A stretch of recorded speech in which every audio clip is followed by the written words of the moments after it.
권사님 그리고 좋은 찬양으로 은혜를 끼쳐주시는 군대 찬양대 먼저 감사 말씀드립니다.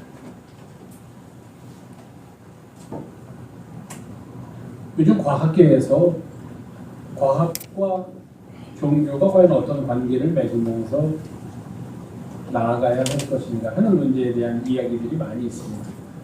저도 신학을 공부할 때 제가 신학을 공부하기 전에 했던 학문을 굳이 과학이라는 과학일 수가 있으니까 그런 여러 가지 이유로 해서 신학을 공부할 때도 저도 과학과 종교와의 관계, 그것을 우리가 어떻게 이해할 것인가, 과학과 종교는 과연 대립되는 관계인가, 아니면 하나 되는 관계인가, 아니면 서로 무관심한 관계인가 하는 것들을 주제로 해서 공부를 한 적이 있습니다.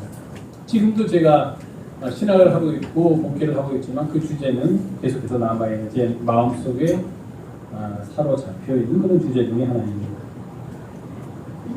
대부분의 사람들은 과학과 종교가 대립되는 것으로 생각을 합니다. 가장 대표적인 게 창조가 맞냐 진화가 맞냐 하는 그런 이야기입니다. 창조가 맞다고 주장하는 사람들을 종교인이라고 한다면 그렇지 않다, 진화가 맞다라고 주장하는 사람들은 흔히 과학자라고 얘기합니다. 그런데 그런 식으로 이분법적 도식을 하는 것은 사실은 옳지 않습니다. 왜냐하면 굳이 창조의 이야기를 하는 것이 모든 종교에서 똑같이 나오는 이야기는 아니기 때문입니다. 그러니까 우리는 과학과 종교 이렇게 이야기하기보다는 과학과 기독교 이렇게 얘기하는 것이 사실은 옳은 이야기입니다. 진화에 대해서 반대적인 입장을 가지고 창조의 입장을 고수하는 게 일반적인 종교의 보편적인 아이디어는 아닙니다. 기독교의 중심이 되는 아이디어입니다. 그러다 보니까 사람들은, 기독교인들은 그런 과학에 대해서 멀리하고 그 과학을 무시하고 그 과학을 인정하지 않는 것이 오히려 자기의 믿음을 공고히 하는 것이다라고 착각하면서 사는 그런 경우도 많이 있습니다. 그러니까 세상의 과학을 인정하지 않으면 않을수록 나는 더 내 믿음을 굳건히 지키고 있는 것이다라고 잘못 생각하고 있는 것입니다. 그건 정말 잘못 생각하고 있는 것입니다. 왜냐하면 우리가 살아가고 있는 모든 것이 지금 다 과학의 도움을 얻고 있습니다. 만약에 그런 식으로 과학을 부정하려면 지금 모든 거 다 버리시고 산속에 들어가서 정말 곡식도 심고 야채도 심어가지고 거기서 먹으면서 세상과는 단절된 채로 살면서 그런 주장을 해야 됩니다. 과학이 우리에게 만들어준 모든 문명의 이기는 다 누리면서 과학은 잘못된 거다라고 주장하는 것은 말이 안 되는 그런 어불성설에 있기 때문입니다. 그러니까 기독교 신학자들 중에서도 또는 과학을 하는 사람 가운데서도 이러한 기독교와 과학과의 갈등의 관계를 어떻게 해서든지 갈등이 아닌 화해의 관계로 바꿀 수 있는 길은 없을까 하면서 많이들 지금도 연구를 하고 있습니다. 지금 말씀드렸지만 이렇게 기독교와 과학을 나누어주는 가장 큰, 서로 웬만하면 서로 인정할 수도 있는데 큰 이슈가 몇 가지가 있습니다. 몇 가지가. 예를 들면 예수님께서 성령으로 동정녀한테 탄생하셨다. 과학적으로는 이게 가능할까? 요즘은 모르겠습니다. 요즘은 뭐 그렇게 해가지고서 새롭게 뭐 생명을 탄생하는 일을 가능하게 할지도 모른다는 얘기가 있으니까 모르겠지만 그것이 지금까지는 과학과 기독교를 서로 하나 되지 못하게 하는 이유 중에 하나 있습니다. 예수님이 행하신 여러 가지 기적들도 또 마찬가지입니다. 그러나 그 모든 것들보다 더 기독교와 과학이 화해하지 못했던 가장 큰 이유는 바로 창조 이야기 때문입니다. 창조 이야기. 과학이 발달하지 못했던 시대에 살던 사람들 중에 놀라운 경이로운 것은 바로 이 세상이 도대체 어떻게 지어졌을까 하는 것입니다.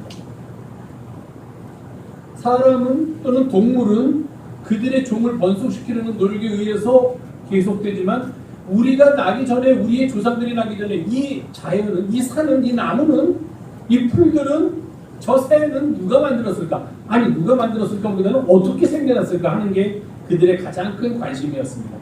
그래서 그들은 나름대로 창조에 대한 이야기들을 가지고 있습니다. 나라가 건국할 때 건국에 대한 이야기를 가지고 있듯이 각 종교는 종교들대로 창조에 대한 이야기를 가지고 있습니다. 자기들의 신앙을 토대로 해서 세상이 어떻게 지어지게 되었는가는 이야기들을 기록하고 그것들을 신앙의 유산으로 넘겨주고 있다는 것입니다. 그런 면에서 본다면 우리 그리스도교, 기독교의 그리스도인들은 이 세상에 어떻게 지어졌는가라고 고백을 하고 있냐면은 하나님께서, 우리가 믿는 하나님께서 천지를 지으셨다, 이렇게 신앙을 고백하게 되었다는 겁니다. 다른 종교에서는 다르게 세상이 만들었다고 얘기합니다. 그들의 신의 세상을 짓기는 지었는데, 예를 들면 그들의 신의 아들과 딸이 있었는데 그들에게 아들을 몸뚱아리를 반으로 잘라서 반은 하늘이 되게 하고 반은 땅이 되게 하고, 또 몸뚱아리를 잘라서 반은 하늘이 되게 하고 반은 바다가 되게 하고, 이렇게 창조의 이야기를 가지고 있는 종교들도 있습니다. 그런데 우리는 창세기에 나와 있는 이야기를 이 세상이 만들어지게 된 그런 원래의 모습을 발견하려는 우리 그리스도교의 근본적인 창조의 이야기를 그렇게 믿고 있습니다. 거기는 이렇게 되어 있습니다. 우리의 신앙 고백입니다. 창세기 제일 처음에 보면 태초에 하나님이 천지를 창조하십니다. 뭐 다른 부연 설명 필요 없다 이겁니다. 하나님이 이 세상에 모든 것을 만드셨다. 그렇게 창세기의 첫 문장이 시작됩니다. 그것은 우리가 믿는 하나님께서 이 세상을 지으셨다라는 고백이면서 동시에 하나님께서 이 모든 피조물을 지으셨다는 고백 속에는 그 피조물과 하나님과의 관계가 어떻게 정립되어야 하는지 하는 그런 고백도 포함되어 있고, 또 하나님이 천지를 지으셨다라는 고백 속에는 그러면 우리가 이 세상을 어떻게 보면서 살 것인가 하는 우리의 세계관도 포함되어 있습니다. 다른 말로 하면은 세상이 저절로 됐다는 생각을 하는 것과는 다른 의미로 세상을 보게 된다는 것입니다. 하나님이 이 천지를 지으셨다, 하나님이 자연을 지으셨다라고 믿음을 고백하면은 우리가 이 자연을 대할 때 그저 대하는 것이 아니라 이 자연을 지으신 하나님을 기억하지 않을 수 없다는 것입니다. 그리고 이 하나님께서 이 자연을 지으실 때 그 마음 또한 우리가 생각하지 않을 수 없다는 겁니다. 하나님이 자연을 그냥 대충 귀찮게 지으셨을까? 아니면 어떤 사랑하는 마음, 애틋한 마음을 가지고 지으셨을까? 만약에 하나님이 이 자연에 존재하는 풀잎 하나, 새 한 마리, 들꽃 한 송이, 심지어는 돌 하나라도 애정을 가지고서 이 세계를 지으셨다라고 우리가 믿음을 고백한다면, 우리도 이 세계를 대할 때 그 하나님께서 이 세계를 지으실 때 가졌던 그 마음을 가지고 세상을 대해야 한다는 그런 이야기입니다. 그러니까 우리가 하나님께서 천지를 창조하셨다고 고백하는 것은 단지 하나님이 지으셨다라는 그런 문장의 의미보다도 훨씬 뛰어넘어서 하나님께서 이 천지를 지으실 때 가지셨던 그 마음 또한 우리도 갖고 이 자연을 대해야 한다는 그런 고백을 한꺼번에 망라하고 있는 것이다. 이렇게 우리는 알아야 한다는 것입니다. 그런데 우리가 주지하듯이 세상은 그렇지 않습니다. 인간들이 개발, 성장, 뭐 이런 명목으로, 발전 이런 명목으로 세상을 다 망가뜨려 왔다는 게 우리가 지금 당면하고 있는 현실의 솔직한 모습입니다. 고등어를 많이 구워 먹어서 미세먼지가 이렇게 많아졌다는 그런 발표는 사실 어이없는 발표가 아닐 수가 없습니다. 늘 고등어를 구워서 파는 우리 동네 시장에 있는 그 할머니는 지금 여든이 되셨는데도 살아계신데, 매일마다 하루에도 몇 수십 마리의 고등어를 구우시면서 그 미세먼지를 들이마셨는데도 아직 살아계시다면, 그 고등어를 구울 때 나오는 미세먼지가 다른 미세먼지보다도 훨씬 더 양이 많아서 우리가 고통을 당하고 있다라고 믿어라 한다면 그것은 참 어리석은 일이 아닐까 하는 그런 생각을 해봅니다. 결국은 따지고 보면 고등어를 구워서 문제가 생긴 게 아니라 우리가 자연을 훼손하고 파괴하기 때문에 거기서 나온 부작용이라고 하죠. 우리가 어떤 부작용, 그것이 미세먼지라는 형태로 또는 오염이라는 형태로 공기가 공해라는 형태로 우리에게 지금 역습을 하고 있다는 겁니다. 자연을 훼손시켰기 때문에. 엄청나게 많은 돈을 들여서 강을 새롭게 했지만 강을 새롭게 했다고 해서 크게 변화된 것은 없다는 겁니다. 그저 강 옆에 자전거를 타기에 편한 나무로 된 길 몇 개가 만들어졌다는 것 이외에 자연이 우리들에게 훨씬 더 좋은 것을 주게 되었고, 우리는 그런 엄청난 돈을 들여서 자연에게 참 좋은 일을 했다라고 그렇게 생각하는 사람은 아무도 없다는 겁니다. 자연을 위해서 목표부터가 잘못되어 있죠. 자연을 위해서 했다기보다도 인간을 위해서 이것을 하는데 심지어는 인간을 위해서도 아니었다는 그런 어처구니 없는 일들이 우리 주변에서 벌어지고 있다는 것입니다. 왜냐하면 사람들이 발전이라는 성장이라는 명목하에 자연은 마음대로 해도 된다 그렇게 생각을 했고 그러한 생각의 근거가 된 것이 바로 우리 그리스도교였다는 것입니다. 창세기 보면은 하나님이 만물을 지으시고 우리들한테 그것을 잘 정복하고 다스리고 그렇게 하라고 말씀하신 것을 마치 자연을 우리가 마음대로 하고 너희들이 필요한 대로 자연을 망가뜨려도 된다라는 의미로 잘못 해석하고 그러한 일을 행해왔던 우리 모두의 잘못이라는 것입니다. 그런데 이제는 변했습니다. 자연을 이대로 뒀다가는 안 되겠다 하는 생각이 그 분야에서 전문적으로 연구를 하는 과학자들에게 뿐만 아니라 모든 사람에게 찾아오게 되었다는 것입니다. 작은 일에서부터 우리가 자연을 보호하기 위해서 애쓰고 노력하자는 그런 움직임이 우리 주변에서 일어나고 있습니다. 그런데 어떤 때는요 제가 그런 느낌을 가져요. 그런 것들이 너무 형식적이다 하는 것을 압니다. 관에서 주도하는 정책들은 왜 그런지 너무 형식적이고 틀에 박혀 있고 실제 혼이 정신이 빠져 있다는 생각을 자꾸 하게 됩니다. 쓰레기를 줄이기 위해서 예를 들면 음식물 쓰레기를 봉투를 만들어서 넣으라 그럽니다. 저희 동네 그렇습니다.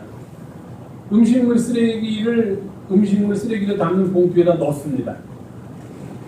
겨울에는 상관이 없었는데 여름이 되니까 10분의 1도 가장 작은 2리터짜리 봉투를 사서 10분의 1도 안 찼는데 날파리들이 그 곁에 꼬이기 시작하면서 온통 주방 안이 까만색 조그만 날파리로 가득 찹니다. 견딜 수가 없습니다. 근데 아까워서 10분의 1도 안 찬 그 음식물 쓰레기 봉지를 요만큼 차있는 이 큰 텅 비어있는 봉지를 날파리 때문에 갖다 버릴 수가 없습니다. 그러다 보니 고민입니다. 날파리와 같이 살아야 할 것이냐 음식물 쓰레기 봉지에다 더 많은 돈을 투자할 것이냐 그냥 조금 한 끼 먹고서 남은 쓰레기 갖다 버려야 됩니다. 음식물 쓰레기 봉지에다 넣어서 그냥은 못 버리게 돼 있으니까.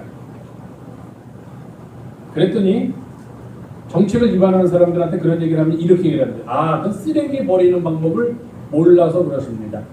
예를 들면 야채를 다듬고 난 거라든지 과일을 먹고 난 껍데기라든지 하는 것을 다 커다란 채반에다 놓고서 볕이 좋으니까 볕에다가 말리십시오. 그리고 바짝 마른 다음에 그것을 잘게 채 썰어서 음식물 쓰레기 봉투에다 넣으면 아주 조금만 들어가게 되고 쓰레기 봉투도 절약되고 날파리도 덜 날 것입니다 라고 대답을 합니다.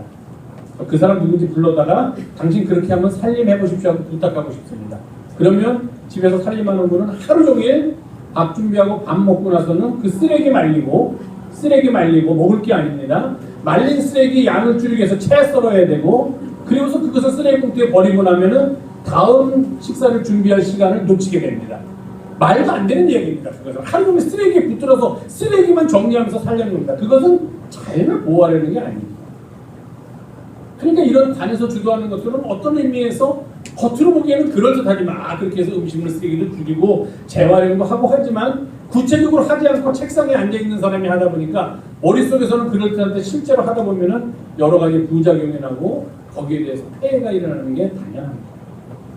마음이 중요합니다. 정말로 자연을 아끼고 사랑하면서 더불어 사는 존재로 우리가 여길 것이냐 그렇지 않을 것이냐는 마음이 중요하지 그 기술적으로 몇 번 하는 것도 별로 중요하지 않습니다.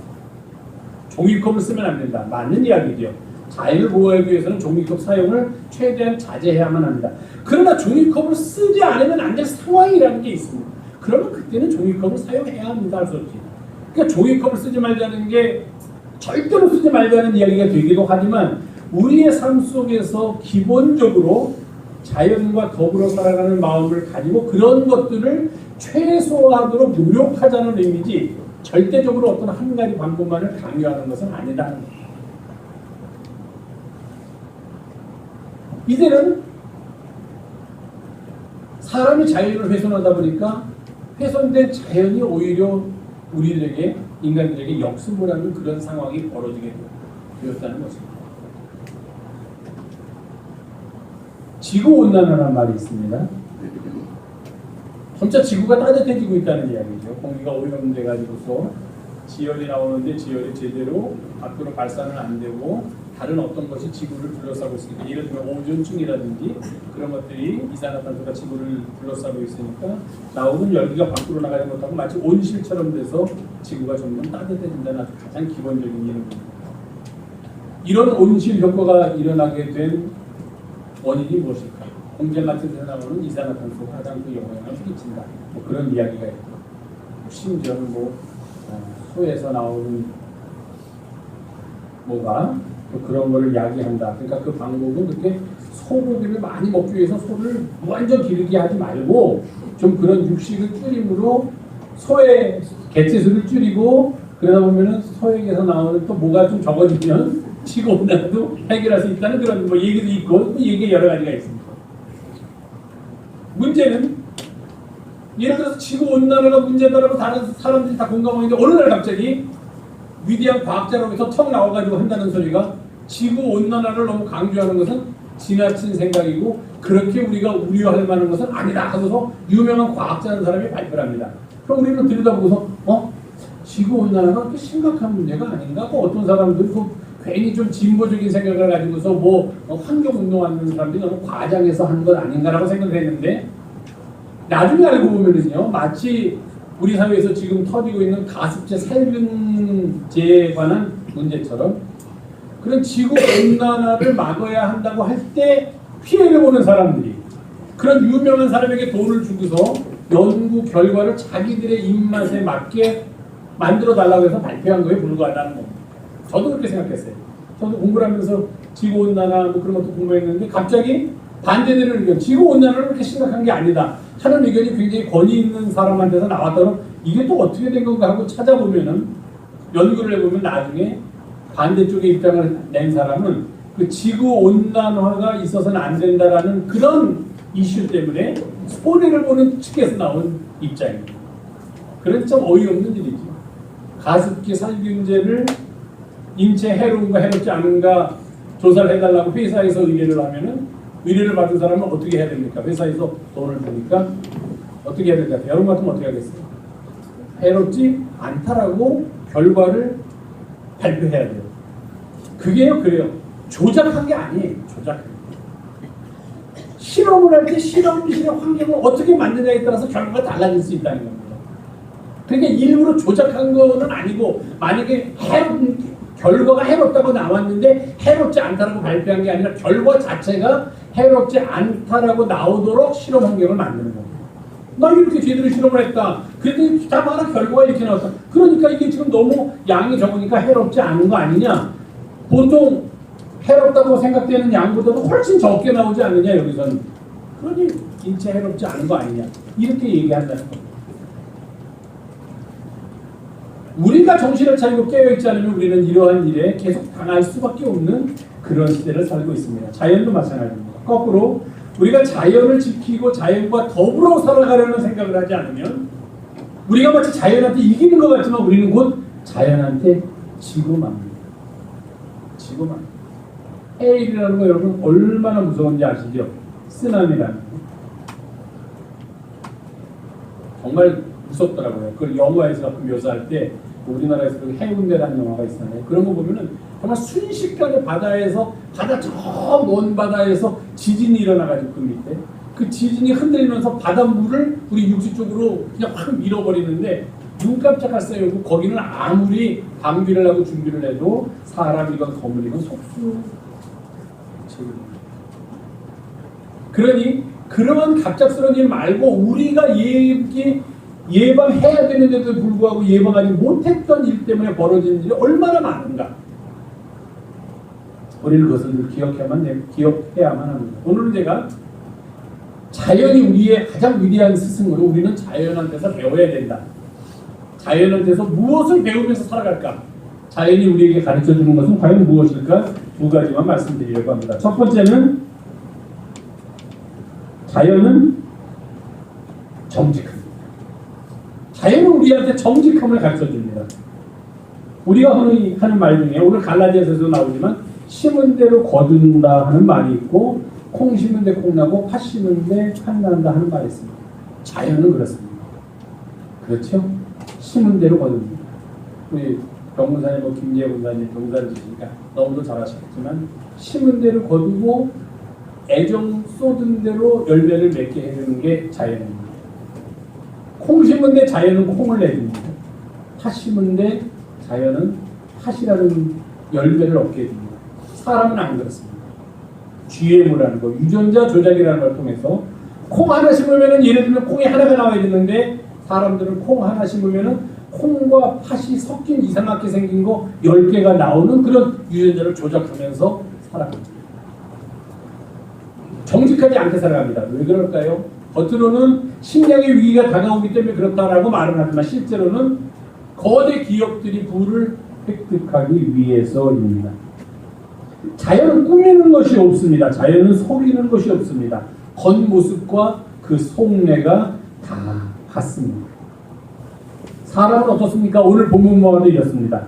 거짓 선지자들을 삼가라. 양의 옷을 입고 너희에게 나아오나 속에는 도략질하는 일이라. 사람은 속은 일이면서 겉은 양의 거죽을 입고 살아갑니다. 양인 척하지만 그 속에 들어있는 것은 이리의 음흉한 마음입니다. 자연은 그렇지 않습니다. 겉으로 그들이 보여주는 모습과 그 속에 가지고 있는 것이 같다 하는 겁니다. 자연은 다른 사람들을 속이거나 다른 사람들에게 해를 끼치고 자신의 이익을 얻기 위해서 거짓을 꾸미는 일을 하지 않습니다. 포도나무가 사실은 가치를 맺으면서 겉으로 포도나무인 척하지 않습니다. 겉으로 포도나무인 척하면 그 포도를 맺습니다. 겉이 가시나무는 가시가 있습니다. 그건 우리가 봐도 겉과 속이 하나입니다. 이렇듯 정직합니다. 사람들은 그렇지 않습니다. 겉 다르고 속 다른 경우가 너무 많습니다. 말 다르고 행동 다른 것 다반사 당연합니다. 요즘 많이 하는 말, 아주 듣기 싫은 말, 관행입니다. 관행. 거기다가 뻔뻔하기까지 한 게 사람입니다. 자연은 그렇지 않습니다. 정직하게 받은 만큼 정직하게 내어주고 자기가 받은 것을 그대로 보여줍니다. 자연처럼 정직한 것이 과연 어디에 있을까요? 반면 사람은 간사하고 이중적입니다. 사람처럼 간사하고 이중적인 것이 세상에 또 어디 있을까요? 갈라디아서에서 바울은 이렇게 얘기합니다. 자연은 심는 대로 거두는 법칙을 우리에게 보여주고 있으니 우리도 그 자연의 법칙을 따라서 우리가 만약에 육체를 위하여 심으면 우리는 육체의 열매를 거두게 되고 썩을, 만약에 우리가 성령을 위하여 심게 되면 성령으로부터 영생을 거두게 됩니다. 자연의 법칙에서 배운 이치입니다. 무엇을 심든지 심은 것을 그대로 거두게 된다 하는 것입니다. 정직한 자연입니다. 지난주에는 재미있는 일들이, 지난주에는 재미있는 일들이 참 많았습니다. 가슴 아프고 속상한 일들이 많았습니다. 이정부 출범할 때 첫 번째 대통령이 미국 갈 때 사람들이 다 어떻게 저 사람이 대변인일까 하고서 고개를 설레설레 졌던 사람이 대변인이 되어서 따라가더니 첫 번째 해외 순방에서 아주 치욕스러운 일을 했습니다. 그래서 뒤도 안 보고 꽁무니를 빼가지고서 한국으로 돌아왔습니다. 국격을, 요즘 말하는 국격을 한없이 그렇게 떨어뜨리려도 떨어뜨릴 수 없는 일을 그 사람 혼자서 해냈습니다. 저는 우리나라의 국격을 그렇게 떨어뜨리고 싶어도 아무도 쳐다보지 않기 때문에 떨어지지가 않습니다. 제가 뭔 짓을 해도 우리나라의 국격은 단단합니다. 근데 그 사람은 워낙 높은 지위에 있었기 때문에 말 한마디 행동 하나 때문에 우리나라의 국격이 왔다 갔다 하는 그런 사람이었는데 엄청난 일을 저지르고 그냥 창피한지는 그때는 알았는지 도망왔습니다. 그러고서 3년 정도 지났더니 미국에서 나를 잘못했다고 안 하는 걸로 봐서 나는 잘못이 없는 게 분명합니다. 여러분들하고 다시 나와서 이제부터 제가 뻔뻔하지만 다시 여러분들 앞에 이 뻔뻔한 얼굴을 보이겠습니다 라고 나왔습니다. 제가 그 이야기를 듣는 순간 정말 기가 막혀서 기가 완전히 막혀버렸습니다. 귀도 막히고 귀도 막혔습니다. 어떻게 사람이 이렇게 뻔뻔할 수가 있습니까? 저는요 그 사람이 그냥 조금 막히면 글을 쓰든지 뭘 하든지 그냥 소시민적으로 편안하게 조용히 살아가면 그 사람 미워하지 않을 겁니다. 그 사람에 대해서 아무 소리도 안 할 겁니다. 그냥 관심 없이 살 겁니다. 근데 어떻게 또 나와가지고 그런 일을 했는지 기가 막힙니다. 섬마을에 여교사로 가 있던 사람한테 몹쓸 짓을 한 섬마을 아저씨들이 우발적이었다. 그러려는 생각은 없었다. 오히려 돌봐주러 갔다가 순간적으로 그랬다. 개입니까? 사람은 돌발적으로 우발적으로 그런 일 해서는 안 되는 게 사람입니다. 사람과 개의 차이가 그겁니다. 개는 이게 우발적인지 뭔지 자기 본능에 따라서 그냥 합니다. 그럼 개예요. 근데 사람은 이러고 싶은 마음은 있지만 이러면 안 되는 거지. 내가 이러면 사람이 아니지라고 생각하는 순간 개가 안 되고 사람이 되는 겁니다. 우발적으로 난 계획하지 않았는데 그런 일이 됐다. 그러면 나는 개다 그런 소리입니다. 나는 사람이 아니고 개다. 내가 아무리 배가 고파도요. 길 가다가 빵집에 있는 빵 길에다가 진열해놨다고 과일 가게에서 과일 그냥 놔뒀다고 해서 그거 그냥 우발적으로 배가 고프니까 충동적으로 집어먹고서 나 이런 우발적으로 했으니까 용서해 주세요 하는 사람이 있습니까? 장발자입니다. 그러면 장발자는 됩니다. 아무리 배고파도 빵집에 있는 빵 그냥 끓여 먹으면 안 되는 게 사람입니다. 우리가 살아가는 규칙입니다. 여자들이 옷을 짧게 입으니까 여자들이 밤중에 다니니까 그러니까 그런 모든 사회적인 여성에 대한 성공 문제가 나온다. 그렇게 말하는 사람들은 다 스스로 나 개가 하는 겁니다. 개. 여자가 치마를 짧게 입었다고 못된 짓을 할 생각을 하게 된다면 과일 가게 앞에 지나면서 과일 있다고 해서 나 배고프니까 먹어도 된다고 생각하는 것과 똑같습니다. 근데 과일은 안 먹더라고요. 이렇게 당장 도둑놈으로 잡혀가니까. 그러면 그 사람 그렇게 얘기합니다. 여보시오 내가 왜 도둑놈입니까? 저 과일 가게 주인이 잘못한 거지. 과일을 이렇게 내 앞에 눈에 보이게 이렇게 놔두는 사람이 세상에 어디 있습니까? 이거 나 먹으라고 놔둔 거 아닙니까? 이렇게 변명하는 사람은 없는데 여자가 옷을 짧게 입었기 때문에 밤늦게 다니기 때문에 무슨 이런 사회적인 범죄가 발생한다. 그런 모든 그런 생각을 하는 남자를 우리는 개입니다라고 말하는 것과 똑같습니다. 사람은요 그렇지만 안 해요. 그리고 난 다음에도 그렇게 뻔뻔한 거를 심어놓고 그 다음에 열매가 뻔뻔하게 나오기 뻔한데 좋은 열매가 나오기를 기대합니다. 사람은 그렇습니다. 자연은 우리가 심은 대로 그대로 우리에게 열매를 줍니다. 그래서 우리는 미리 열매를 알 수도 있습니다. 뻔뻔함을 심어놓고 그것을 부정하면서 좋은 열매를 거두겠다 하는 것은 정말로 잘못된 생각입니다. 정직하게 심고 정직하게 거둬야 합니다. 자연이 우리에게 주는 교훈의 첫 번째가 정직이라면 두 번째는 함께 살아가는 마음입니다. 제가 상생이라고 표현했습니다. 서로 상자에 산다 할 때 날생자입니다.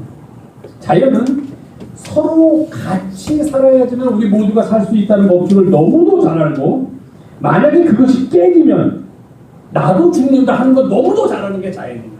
그래서 먹이사슬이라는 거 생태계라는 게 유지되기 위해서 어떻게 해야 되는지를 자연은 너무도 잘 알고 있습니다. 어리석은 인간들만이 내 주위에 있는 것 모두 뺏어서 내 배만 채우고도 나는 잘 살 수 있다라고 생각합니다. 더불어 살고 같이 살면 내 것의 양이 줄어들기 때문에 그것을 용납할 수 없다라는 가장 바보 같은 생각을 하는 사람은 인간들이라고 얘기합니다. 자연은 남을 해치려고 하지 않습니다. 풀을 보십시오. 남을 해치려고 하지 않습니다. 동물들은 살아남기 위해서 육식동물들은 생존을 위해서 다른 동물들을 잡아먹기도 하고 물고기들도 자기보다 작은 물고기를 먹기도 하지만 그것은 생태계가 유지되는 하나의 법칙입니다. 그들은 그것을 쾌락을 위해서 하지 않습니다. 쾌락을 위해서 다른 종을 공격하는 것은 인간밖에 없다고 합니다. 낚시라든지 낚시하시는 분 용사라든지 사냥이라든지 그렇게 과격하게 이야기하는 분들도 있습니다. 쾌락을 위해서 다른 종의 생명을 빼는 먹으려고 하는 것은 할 수 없는데 그건 생존을 위해서. 자연은 그렇지 않다는 겁니다. 자연은 어떤 거대한 법칙 속에서 그들은 서로 살아가는 길을 함께 찾는다 합니다. 심지어 먹이사슬 속에서도 서로 살아가는 길, 상생하는 길을 찾는다고 합니다. 자기의 욕심을 위하여 남을 희생시키려 하지 않습니다. 사람은 합니다. 자연 속에는 바로 이 상생이라는 기본의 철학이 들어있기 때문입니다. 자연은 함께 살아갑니다. 함께 살아야지만 모두 같이 살 수 있다는 법칙이 깨지는 날에는 자신 또한 살아남지 못할 것을 너무도 잘 압니다. 인간은 어리석습니다. 혼자만 잘 살면 되는 줄 압니다. 자연을 없애고 나 혼자 잘 살면 되는 줄 압니다. 심지어는 같은 인간끼리도 저 사람을 짓밟고 올라서야지만 내가 잘 살고 잘 될 줄 압니다. 참으로 어리석은 마음이죠.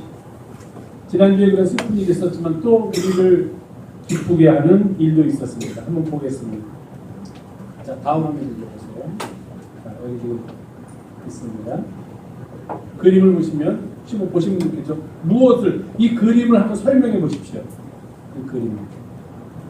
누가 한번 설명해 보세요. 지금 무슨 그림입니까?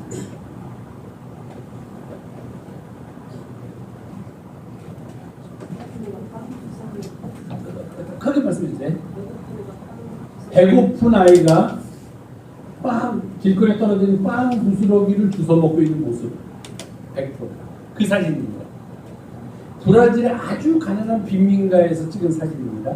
배가 고파가지고 정말 피부에 상접한 아이인데 얘가 너무 배가 고파서 길 모퉁이에 앉아가지고 빵을 주워 먹고 있는 사진인데 초등학교 3학년 선생님이 이 사진을 아이들한테 주면서 무슨 말을 하죠? 생각해보기 시간에 이 사진을 아이들한테 나눠주면서 문제를 두 개를 냈습니다.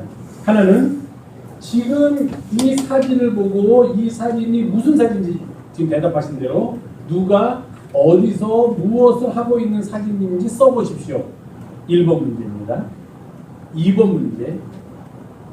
이 아이와 나를 비교해 보십시오. 그래서 나는 얼마나 행복한지 그 이유를 한번 써보십시오. 그렇게 문제를 냈습니다. 여러분 어떻습니까? 문제를 듣는 느낌이. 네? 기분 좋아요? 뭐 그럴 수 있지 그래요? 그랬습니다. 그랬더니 한 아이가 다 어떻게 썼는지 모릅니다. 이제 1번은 다 같이 썼을 거예요. 걔는 그렇게 썼습니다. 한 굶주린 아이가 길 모퉁이에서 너무도 배가 고파가지고 쪼그리고 앉아서 땅에 떨어진 빵 부스러기를 주워 먹고 있다. 육하 원칙에 의해서 언제 어디서 누가 어디서 무엇을 왜까지 아주 정확하게 쓴 겁니다. 1번 다 100점. 2번 이 아이와 나를 비교해 보십시오. 그리고 나는 왜 이 아이보다 행복한지 이유를 쓰십시오. 그랬습니다. 그러면 뭐 이제 보통 저 같은 게 있습니다. 나는 부모님이 계시고 부모님이 다 나한테 밥도 먹여주시고 옷도 입혀주시고 학교도 보내주셔서 이렇게 벌거벗지도 않고 길에서 저런 빵부스러기 주워 먹지도 않은 정말로 나는 행복한 사람입니다. 아마 이렇게 썼을 거예요. 아마 대부분의 아이들이 저같이 이렇게 썼을 거예요. 초등학교 3학년 애들이 한 명이 이렇게 썼습니다. 다음 한 명 해보세요. 2번 문제입니다. 나 자신을 그림 속의 아이와 비교해 봅시다. 나는 얼마나 행복한 사람인지 이유를 들어서 설명해 봅시다. 선생님이 이렇게 문제를 냈는데 걔는 이렇게 답을 썼습니다. 남의 아픔을 보고 내가 얼마나 행복한지 아는 것은 별로 좋지 않다고 생각합니다. 같이 아픔을 해결해 주려 하고 같이 잘 먹고 잘 살아야 될 것이다. 이렇게 답을 썼습니다. 하여튼 사람들이 이걸 보고 댓글을 달았습니다. 미래 우리나라 대통령 시키자. 누구냐? 신상 털자. 지금부터 대통령 공부시키고 대통령 뭐라 그러죠? 대통령이 되게 준비 학습시키면서 우리나라 미래 대통령 다른 거 다 필요 없다. 공부를 얼마나 잘했는지 무슨 뭐 하버드를 나왔는지 박사기가 몇 개 다 필요 없다. 이런 마음 가진 사람이 지도자가 되고 이런 마음 가진 사람이 우리를 이끌어간다면 그게 가장 행복한 나라다. 대통령 만들자. 그렇게 막 그 밑에 댓글을 달았습니다. 그러면서 이제 한편으로는 선생님을 막 욕하더라고요. 어떻게 애들한테 비교해서 경쟁 사회를 집어넣어서 얘보다 나는 돈이 더 많으니까 행복하다라는 그런 대답을 쓰겠냐. 선생님도 그렇게 생각하지 않았겠죠. 애들 보고 너희들 부모님한테 감사하면서 살아야 된다. 선생님이나 주변 사람들한테 고마워하면서 살아야 된다. 너희들 지금 얼마나 행복한지 불평하지 말고 살아라. 이 얘기 해주고 싶어서 하셨을 텐데 이 어린아이가 그러면 너무 똑똑해가지고 선생님보다 더 머리가 위에 있어가지고 답을 이렇게 하는 바람에 괜히 그 선생님만 좀 곤란해졌다고 합니다. 어쨌든 우리는 다 그렇게 갈게요. 미국에 있을 때 애들 단기 선교 갔다 오잖아요. 그럼 어디서 남미나 뭐 그런데 아주 아프리카 같은데 어려운 데 살다 오면은 어려운 데 갔다가 오면은 가봐. 너 거기 있는 애들 비하면 너 얼마나 지금 행복한 거야. 너 이렇게 부모가 있어가지고 이렇게 하고 뭐 이렇게 하고 뭐 배도 안 고프고 생전 뭐 이렇게 막 얘기를 한다면 얼마나 우리가 잘못된 건지 반성하게. 이 아이가 딱 얘기합니다. 이 그림을 보고 그림 속의 아이와 나를 비교해서 내가 행복한 이유를 들어보라 그랬더니 남의 아픔을 보고 내가 얼마나 행복한지 아는 것은 별로 좋지 않다고 생각합니다. 같이 아픔을 해결해 주려 하고 같이 잘 먹고 잘 살아야 될 것 같습니다. 자연이 우리에게 이런 것과 같습니다. 인간은 그렇게 야, 저 사람 봐. 저 사람은 너보다 낮은 자리에 있잖아. 넌 높으니까 너는 행복한 거야. 그게 행복이다라고 이야기하지만 옆에 있는 사람과 나를 비교해서 내가 돈이 많다고 내가 높은 자리에 있다고 행복하다라고 말하는 것은 그 별로 좋지 않다고 생각해요. 초등학교 3학년 10살짜리 그럼 좀 경우 같지 않고 가난한 사람 보면서 나는 행복합니다. 그 별로 좋지 않고 저 가난한 사람도 어떻게 배고프지 않게 살 수 있을까 같이 고민하는 거 상생하면서 사는 게 행복한 것 같다. 그렇게 얘기합니다. 자연에서 이런 것들을 배워야 합니다. 자연은 이 아이는 아니지만 자연은 우리에게 이것을 가르쳐줍니다. 가장 위대한 하나님의 창조물 우리를 살리는 생명의 보고 우리의 생명의 근원이 바로 자연입니다. 그래서 우리는 자연과 함께 살아가면서 그 자연에게서 배워야 합니다. 아프리카 말 중에 코사어에 우분투라는 말이 있습니다. 많이 들으셨겠습니다. 우분투. 우리가 있기 때문에 내가 있다. 우리가 있기 때문에 내가 있다. 아프리카에 가서 어떤 사람이 테스트를 하려고 저기다가 아프리카 애들을 생전 먹어보니까 만난 걸로 알고 아프리카 애들을 줄을 쫙 세운 다음에 여기 땅에서 뛰어가서 제일 먼저 뛰어가서 저걸 잡는 사람이 저걸 다 먹을 수 있다고 했답니다. 아마 우리나라에 있으면 애들이 기가 나가지고서 그냥 그거 먼저 먹으려고 달려갔을 거예요. 얘네들은 여기 땅 하니까 다 같이 손을 잡더니 다 같이 가더라고요. 그러더니 그것을 다 같이 앉아서 같이 나눠 먹고. 왜 그러냐? 우리가 같이 있어야지 내가 있는 거지. 가서 나 혼자 제일 먼저 뛰어가서 먹는다고 다른 애가 못 먹어서 불행한데 내가 그것을 먹기 때문에 내가 행복하다? 그건 그렇지 않은 것 같습니다. 이야기를 듭니다. 거기서 나온 많이 인구에 회자되고 있는 게 우분입니다. 우리가 있기 때문에 내가. 우리가 있기 때문에 자연은 우리에게 이런 것들을 가르쳐줍니다. 자연이 우리에게 가르쳐주는 그 정직함, 심은 대로 거두는 정직함, 그리고 서로 더불어 살아야지만 함께 살아남을 수 있다는 그 상생의 마음이 이번 환경 선교주의를 지키는 그 모두에게 가득하게 주님의 이름으로 부탁을 드립니다. 기도하겠습니다. 고마우신 주님, 오늘